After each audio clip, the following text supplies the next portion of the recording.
Hello दोस्तों, कैसे हैं आप लोग। आप लोगों का हमारे YouTube channel easy to learn by Jeetan sir में स्वागत है। ठीक है दोस्तों, आज मैं लेके आया हूँ CIB ABM के यूनिट 16 को, जो कि है एस्टीमेशन। एस्टीमेशन को हम लोग देखेंगे दोस्तों। इसमें हम लोग थोड़ा सा रिवीजन करते हैं दोस्तों, क्वेश्चन सॉल्व करने से पहले, क्योंकि दोस्तों कोई भी न्यूमेरिकल पार्ट को बिना थ्योरी के रिवीजन के अच्छे से नहीं समझा जा सकता। इसलिए दोस्तों मैं कोशिश करूंगा कि जल्दी जल्दी आपको इसको रिवाइज कराएं, उसके बाद हम इस पर न्यूमेरिकल को सॉल्व करें जो टर्म इन न्यूमेरिकल दिया गया है। ठीक है दोस्तों, तो चलो आगे बढ़ते हैं दोस्तों। ये एस्टिमेशन क्या है दोस्तों? तो एवरीवन मेक्स एस्टिमेट इन डेली लाइफ।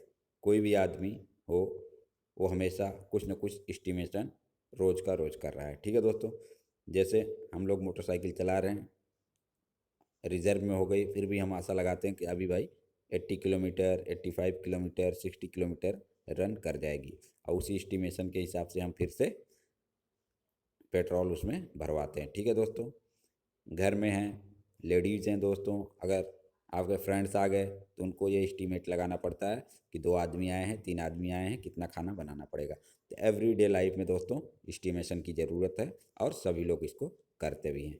ठीक है दोस्तों, तो अब एस्टीमेशन के लिए नॉर्मली 2 तरह के एस्टीमेट किए जाते हैं दोस्तों। एक होता है पॉइंट एस्टीमेट, दूसरा होता है इंटरवल एस्टीमेट। ठीक है दोस्तों, पॉइंट एस्टीमेट में होता है दोस्तों एक सिंगल नंबर, और उसमें सही भी हो सकता है और गलत भी, दोनों चांस होते हैं दोस्तों। क्योंकि वो एक पर्टिकुलर नंबर रहता है, उसमें चांस होते हैं दोस्तों कि सही भी हो सकता है, दूसरा होता है कि गलत हो सकता है। ठीक है दोस्तों, और दूसरा होता है इंटरवल एस्टीमेट में क्या होता है, एक रेंज होता है दोस्तों, कि जैसे कोई वैल्यू बताना है तो उसको क्या बोलेंगे कि भैया चांसेस इतने हैं, मतलब चांसेस 2 से 5 के बीच में होने के चांसेस ज़्यादा है, मतलब 3 भी हो सकता है, 4 भी हो सकता है। लेकिन अगर आप बोलेंगे 4 होने के चांसेस है, तो ये इससे कम अक्यूरेट है, पॉइंट एस्टिमेट से कम अक्यूरेट हुआ, क्योंकि ये आप 4 बोल रहे हैं। लेकिन अगर आप बोले 2 से 5, तो 3 भी हो सकता है, 4 भी हो, इसकी रेंज बढ़ गई। ठीक है दोस्तों, इसलिए इंटरवल एस्टिमेशन को हर जगह स्टैटिक्स में ज़्यादा यूज किया जाता है। ठीक है दोस्तों, अब हम लोग देखते हैं दोस्तों एस्टिमेटर क्या होता है और एस्टिमेट्स क्या होते हैं। एस्टिमेटर होता है दोस्तों जो भी सैंपल के स्टैटिक्स हैं, ठीक है दोस्तों, जो सैंपल के स्टैटिक्स हैं, और जिससे हमें पैरामीटर के बारे में, पैरामीटर के पैरामीटर के डाटा को एस्टिमेट किया जाता है। तो जो चीज़ें हैं पॉपुलेशन के पैरामीटर को एस्टिमेट करने के लिए, उसे एस्टिमेटर कहते हैं। ठीक है दोस्तों, जैसे दोस्तों सैंपल का मीन देखें, एग्जांपल के तौर पे अगर इसको देखेंगे तो क्लियर हो जाएगा। जो सैंपल का मीन है दोस्तों, ये क्या है? ये एक स्टैटिक्स है, किसका? सैंपल का। इसको हम लोग यूज़ किसके लिए करते हैं? पॉपुलेशन का मीन निकालने के लिए। तो ये जो सैंपल का मीन है दोस्तों, ये हो गया एस्टिमेटर। ठीक है दोस्तों, आगे चलते हैं।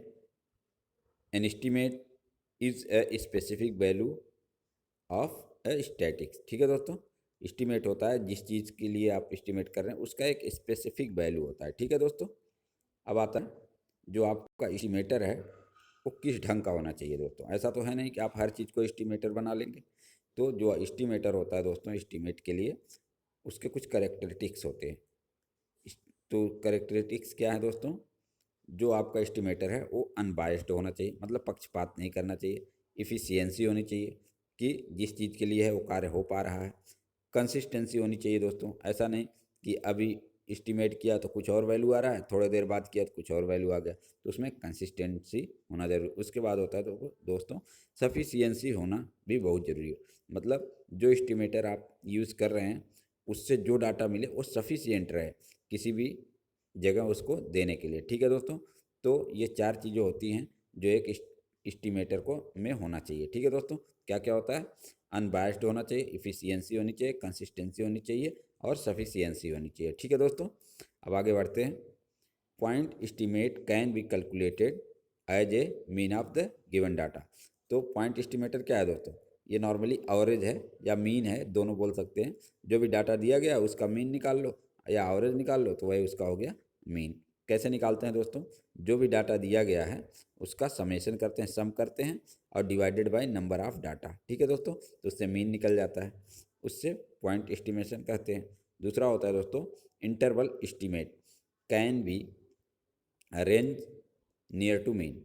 ये एक रेंज होता है दोस्तों, जो आप मीन निकाले हैं उससे थोड़ा सा आगे और थोड़ा सा पीछे लिया जाता है, जिससे आपका ये क्लियर हो जाए कि हाँ कि हमारा जो एस्टीमेट है वो 2 पॉइंट के बीच में हो सकता है। क्यों? क्योंकि पॉइंट जो मीन निकालते हैं दोस्तों वो तो है पॉइंट एस्टीमेट, तो ये ज़रूरी नहीं है जो आपने एवरेज निकाला वो सही हो। तो अगर आप एक रेंज दे देते हैं तो उसके सही होने के चांसेस ज़्यादा हैं, आपकी बात का वैल्यू ज़्यादा हो जाएगा। ठीक है दोस्तों, तो आगे बढ़ते हैं। अब आता है एक दोस्तों interval estimate of the proportion.